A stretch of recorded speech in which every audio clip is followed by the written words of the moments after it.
Dear Lady Love TV, Fake wife in a wedding. Tunghayan natin ang pagpapatuloy ng ating kwento sa ikasiyam na bahagi. Oh, nakatitig ka na naman dyan. Halataan ka ba sa boses niya? Ngumisi lang ito.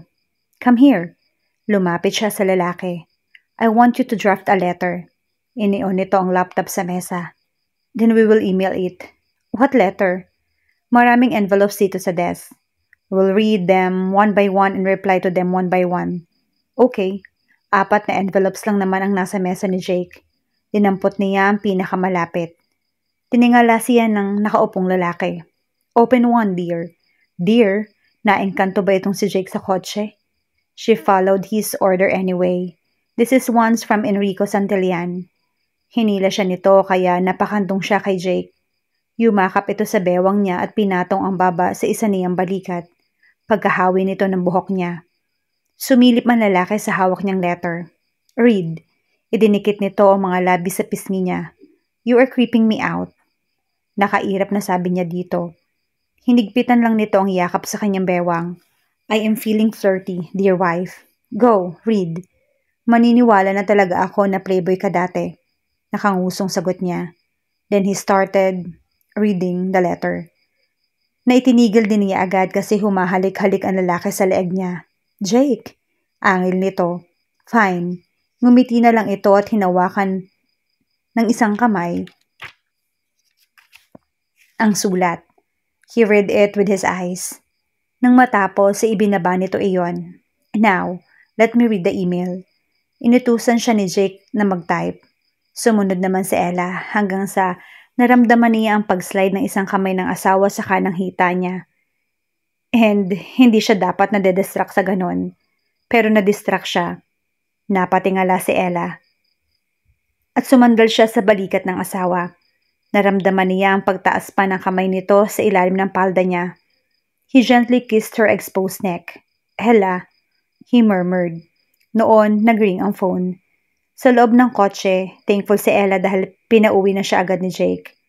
May na-receive kasi itong tawag. Hindi nito sinabi kung tungkol saan, pero ang narinig niya ay problema sa production sa factory somewhere. Hindi niya masyadong maintindihan.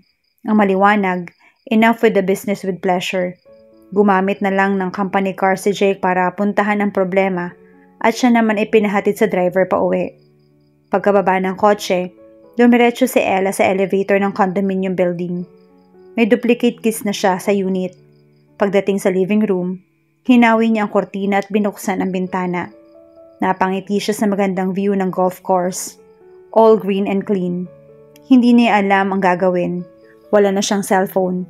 Hindi na talaga pinalitan ni Jake ang cellphone niya na inapak-apakan nito sa eroplano. At kahit may telephone sa unit, hindi naman niya kabisado ang number ni Stella. Natatakot din siya na magpahatid sa driver kina Stella kasi baka malaman ni Jake. Nagbihis na lang siya ng casual short and shirt at nag-ikot-ikot sa kusina. She did a lot of experimenting with the available ingredients. Pero lahat hindi maganda ang kinalabasan. Kailangan niya talaga ng makakausap at baka ikabaliw niya na ang pag-iisa sa condominium unit na yon. Manonood na lang siguro siya ng TV. Right. Naglabas siya ng tinapay at mayonnaise at dumiretso sa TV room. Umupo lang siya sa sahig. Nakasandal sa baba ng sofa at nakatingala sa gigantic screen sa harapan niya. Hindi niya tansya kung ilang inches pero mas malaki yun sa ordinaryong tao. Hindi siya makapaniwala na may ganoon pang kalaking TV na nag-e-exist. Pagkaon ng TV ay naglipat-lipat siya ng channel. Tumigil siya sa isang cartoon show. Nagulat si Ella nang mag-ring ang telepono. Go, should she answer? Napatayo na lang siya at sinagot yon. Hello? Who's this? Napataas ang kilay niya. Ikaw ang tumawag, so you tell me who you are. She wanted to sound polite, pero huli na. Paano kung importante ang tawag at para kay Jake? I want to talk to Jake. This is Sandy. Englishan pala ha? He's not here, Sandy. Ginaya niya pa ang paraan ng pagsasabi nito ng pangalan. I can give him your message though. Sino ka ba? Napatagalog. That made her smile. I am Jake's wife. Oh my, so it's true. Fact. Hindi na niya naintindihan pa ang mga sinabi ng babae sa kabilang linya. Parang inilayo kasi nito ang phone habang may sinasabi pa rin na kung ano-ano. Ella rolled her eyes at ibinaba na lang ang phone. Sino bang babaeng yon? Yes, boses babae naman yung tumawag. Pambabae din ang pangalan. At hinahanap nito si Jake. Sa tono ng pananalita ng babae, parang hindi ito involved kay Jake sa professional lang na paraan. At kung kamag-anak naman ito ng asawa, hindi ba dapat kilala niya ito at nagkita sila ng reunion? O isa ba ito sa mga hindi nakarating? Itinuloy lang ni Ella ang pagkain at nanood ng TV. Noon may nag-doorbell. She scrambled to her feet and gently opened the door. Delivery guy. Oh, Mrs. Costello? She nodded. Binigyan lang siya ng slip na pinirmahan naman niya. How much? Tanong niya sa lalaki nang iabot ito sa kanya. All paid na po, ma'am. She nodded. Okay, thanks. Inihanda ni Ella ang pagkain sa table. Masarap ang lunch. Fried chicken, gravy, may pizza pa and... Saan galing? Nagmadali siyang kunin ang cordless phone. May katabi ang phone na memo pad at nakita niya ang cellphone number ni Jake. Tumawag lang daw siya if she needed something at wala ito sa bahay. She called him up. Hello, dear wife. Sagot nito sa kabilang linya. For a man with a factory problem, si Jake lang siguro yung nasa good mood. Miss me already? She rolled her eyes. Tumawag lang kasi ako, may mga nag-deliver ng food dito. I wonder kung sino yung nagpadala at all paid na daw. I did. Anito. Hindi nga. Fried chicken? Pizza? She nodded. Yup. Ikaw nga. I know you can cook. Medyo natawa ito. I hope hindi naman nangialam sa kitchen. Automatic siyang napalingon sa kusina. Naiwan pa pala niya doon ang mga field experiments niya. Ang mga pinagbalatan, pinaghiwaan at mga tapon-tapon na condiments. She bit her lower lip. Isa siyang disaster pagdating sa pagluluto. And that made her feel so pathetic. Napansin ni Jake ang saglit na pananahimik ni Ella. And he spoke again. Well, if you did, at least you tried. Masyadong marami yung pagkain na pinadeliver mo. Yeah, nakangising sabi nito kahit di nakikita ng asawa. Because dyan ako kakain. I'm on my way now. Gosh, makikita na naman niya ang mukha ni Jake. Wala yatang araw na hindi niya makikita ang mukha nito. She felt awkward. Kasi stranger pa rin si Jake para sa kanya kahit na they had kissed and had sex and all that. Ingat, iyon na lang ang tanging nasabi niya bago ibinaba ang phone. Nag-ninja moves na agad si Ella at naglinis sa kusina. Doon siya magaling sa paglilinis-linis and in other house chores, huwag lang sa pagluluto. May nag-doorbell. Napalunok si Ella. Ang bilis naman yata ni Jake. Pero di ba may sarili tong susi? Bakit ito magdo-doorbell? Anyway, tapos na rin naman siya maglinis kaya naghugas na lang siya ng kamay at tumiretso sa pinto. Pagbukas niya ng pinto, si Stella ang bumungad sa kanya. Stella? Niyakap agad ni Ella ang pinsan. Maluha-luha silang pareho nang maghiwalay at magtitigan. Hinaplo siya ni Stella sa mukha at pinagmasdan. Okay ka lang? Medyo garalgal ang boses nito. Ella nodded. Okay lang ako, sagot niya. Tuloy ka. Pumasok si Stella sa condominium unit na dati ibinibisita lang niya kapag niyayaya siya ni Jake. Ang ipinagtataka niya ay sobra yata ang respeto noon ng lalaki sa kanya. Walang nangyari sa kanila. Kumakain lang sila o nanonood ng DVDs. Tulad pa rin ng dati ang arrangement ng unit, pero hindi na yon binanggit pa ni Stella sa pinsan. Dinala ni Ella ang babae sa dining room at pinaupo. Inalok din niya ito na kumain. No, thanks. Ikinumpas ni Stella ang kamay. Nanatili itong nakatayo. Ang daming pagkain ah. Tipid nang umiti si Ella. Yap, ipinadala ni Jake. Nahihiya siyang napayoko. Hindi kasi ako marunong magluto. Napailing-iling ito. Kung hindi lang kami masyadong busy na turuan ka sana namin. It's okay. Pinili ni Ella na ipakita sa pinsan na masaya siya para hindi na ito mag-alala pa. Siguradong iyon na ipinunta niya rito. At salamat na lang na wala si Jake sa unit. Right timing, ang dating ni Stella. If you want, tuturuan kita. Talaga? Stella nodded and then sighed.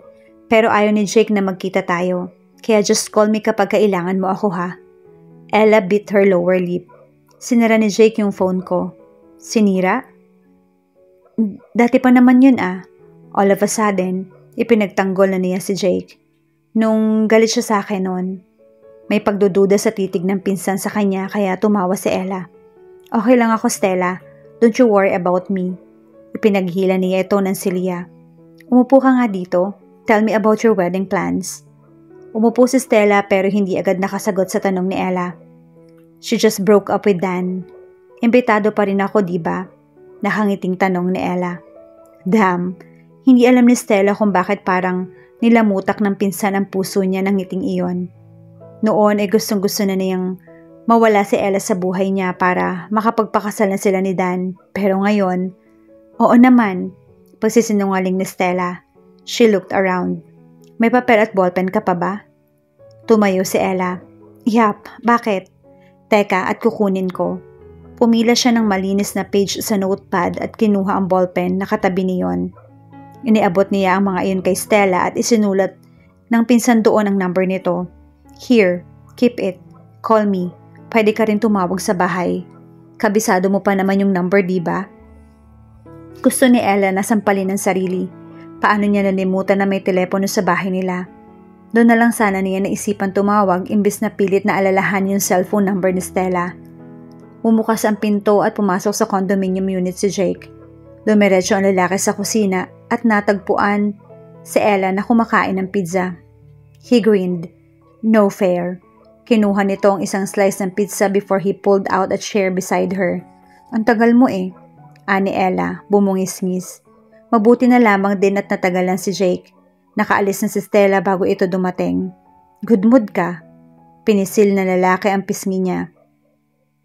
Nakukyutan kasi ako eh. Cute? Umiling-iling ito at natawa. After that wonderful sex with you, I therefore conclude that you are sexy. Namula ang mukha niya. About that, lumunok si Ella. That won't happen again. Nagdiim at nagdilim ang anyo nito. Seryoso ka ba? Napatitig si Ella sa lalaki. Good mood na ito at ayaw niya nang makita na naman ang angry face nito. Hindi naman mauulit yon. Nagpapanik na siya. Ella, think, at nasabi na labang niya. Ayoko na kasi sa living room maganon. Napataas ang isang kilay ng lalaki. Sa bedroom na lang, mahinang dugtong ni Ella. Good Lord. Hindi naman siguro ako parang green-minded sa sinabi ko. Ngumisi si Jake. Alam ko na binubola mo lang ako. Naging seryoso ulit na parang galit ang mukha nito. But then you cannot say no anymore kapag gusto ko. Understand, dear wife? Dear wife. Lagi may opposite meaning depende sa pagkakasabi ng lalaki.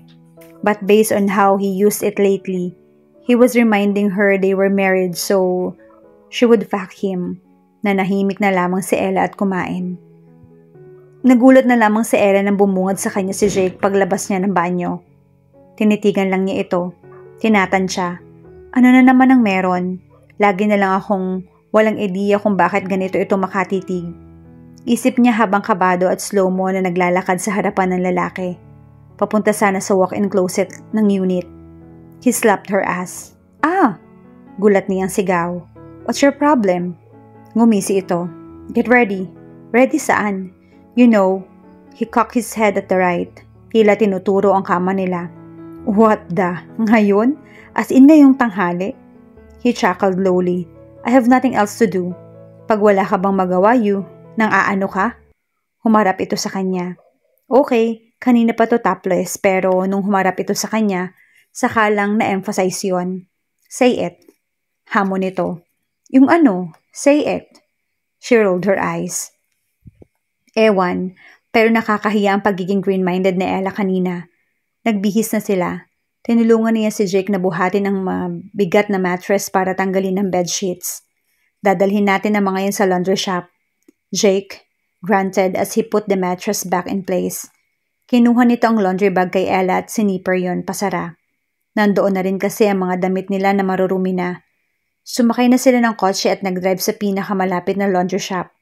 Pagkatapos, nagmaneho pa si Jake. Where are we going? Nasa driver's seat ito. Nasa front passenger seat si Ella. Himala, hindi natin kasama yung driver. Madaldal ka pala talaga. Nabobore na kasi ako eh. Tumalim ang tingin nito sa kanya. Are you trying to say na boring akong kasama? She waved her hands. Hindi. Of course, you're not. Iyan ha. Nagpapakabait na siya. Then she realized what for. For Jake to like me? No. Ayaw lang niya ng bad vibes. Salamat naman at hindi pa niya nagagawang magalit si Jake. Mas kailangan niyang mag-ingat. Dahil nga, lihim sila nagkita ni Stella. Hindi yon magugustuhan ni Jake pag nalaman. Hindi nito dapat malaman. Dadalhin kita sa isa sa favorite clubs ko mamayang gabi. Tila anunsyo nito. Sa tono ng pananalita nito, hindi siya inimbitahan ni Jake na pumunta doon kundi dapat siyang pumunta doon. At konti pa lang ang damit na meron siya sa bahay, so is it okay if we shop for a while? Lalaki nagyayaya sa babae na mag-shopping. Akala niya impyerno para sa lalaki ang mag-shopping kasama ang girlfriends. Sure, nakangising sagot niya. Oh wow, namimiss na niya ang mamasyal sa malls. Nakangiting aso lamang si Ella pagkalabas nila ng butik. Hindi kasi nila nagawang mamasyal sa mall. Hinila siya ni Jake sa isang mamahaling butik at take note. Ito rin ang namili ng damit niya. Pinasukat nito iyon sa kanya sa fitting room. Hindi man lamang siya nito tinanong kung komportable pa siya sa suot paglabas ng fitting room. Nakasuot ng body fitting dress si Ella. Hindi rin niya alam kung dress ba yon o natirang pinagtapyasan ng tela sa ikli ng palda at tipid ng tela. Isa itong tube dress na kulay itim, very sleek. Her body curves were emphasized. Relax lang na nakaupo sa couch ng gold leather si Jake at nakatitig sa kanya. Stand straight. Utos nito at sinunod niya. Nakakahiya sa sales assistant na nanunood lang sa kanila. Turn to the left. Sumunod siya. Now, to the right. Ano to, C80 training? Nakanguso siyang humarap sa kanan. Turn around. Umikot siya. She felt like a loony. Para siyang puppet na sumusunod dito. Good. Tumayo na si Jake at humarap siya dito ulit. Binalingan nito ang sales assistant at inabot dito ang credit card. Well, take the dress and those shoes she's wearing. Umalis na ang sales assistant kaya tumalikod na si Ella when she felt that gentle butt slap.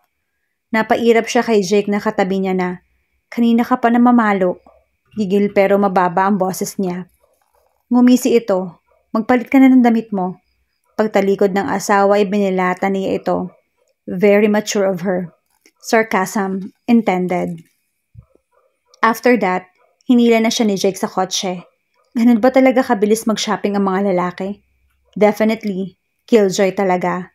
Naunawaan niya na kung bakit noong teenagers pa lamang sila ay ayaw isama ng mga pinsan niya si Mark. Pagmumall, boys spoil the fun element of shopping. Ngayong naalala niya na si Mark, hindi na umahon ang inis para sa kababata kundi ang kaba. Kumusta na kaya yon? The last time they saw each other, ay nag-away sila dahil iginigiit nito na gusto nitong manligaw. Ella just lied and said she didn't believe him. Pero ang totoo, kapatid lang ang turing niya kay Mark at ayaw niyang mawala ito sa kanya. Hindi naman siya manhid at matagal niya nang pinararamdam na may kakaibang feelings si Mark para sa kanya. Kumusta na nga kaya si Marks? Alam kaya niya nakasal na ako? Tulala ka dyan, pukaw sa kanya ni Jake. Napatunganga na pala sa bintana. Nothing. Umiling-iling si Ella at bumaling kay Jake. Nakatingin na ulit sa kalsada ang lalaki at sinamantala niya ang pagkakataon para matitigan itong mabuti. Talagang gwapo ito, malinis sa pangangatawan. His jet black hair was cut short. His eyes were dark, unreadable but calm. Walang mangyayari kung nakatitig ka lang sa akin. Puna sa kanya ni Jake. Ngumuso lang siya. Nag-feeling na naman ang asawa niya. Ang asawa ko. Nag-echo yon sa isip niya. Gusto niyang matawa sa ideya. Hindi pa rin siya makapaniwala na asawa niya na ang lalaking ito. Anong gusto mong sabihin? Kulit nito sa kanya habang nagmamaneho. Para saan yung dress? Tanong na lamang niya. He rolled his eyes. I told you already, pumunta tayo sa club, mamayang gabi. I want you to wear something good. Good ha? Nag-eye roll din siya. Kulang na lang papuntahin mo ako sa club ng hubad mamaya sa damit na yon. Ngumisi ito bago nag-focus ulit sa kalsada. Mas pipiliin ko na papuntahin kang hubad sa kwarto natin. Pervert. Yumuko siya at namumula. My friends will be there. Patuloy nito. I want them to envy me. Wow! Malinaw na kay Ella na ang purpose niyo doon. At palakihin ang ego ni Jake. Humarap siya sa bintana para hindi mapansin ng lalaki ang pag-eye roll niya. Don't worry, she muttered. I'll make you so proud tonight. May kalakip na sarcasm ang tono niya. Narinig niya ang mahinang tawa nito. Make me baby.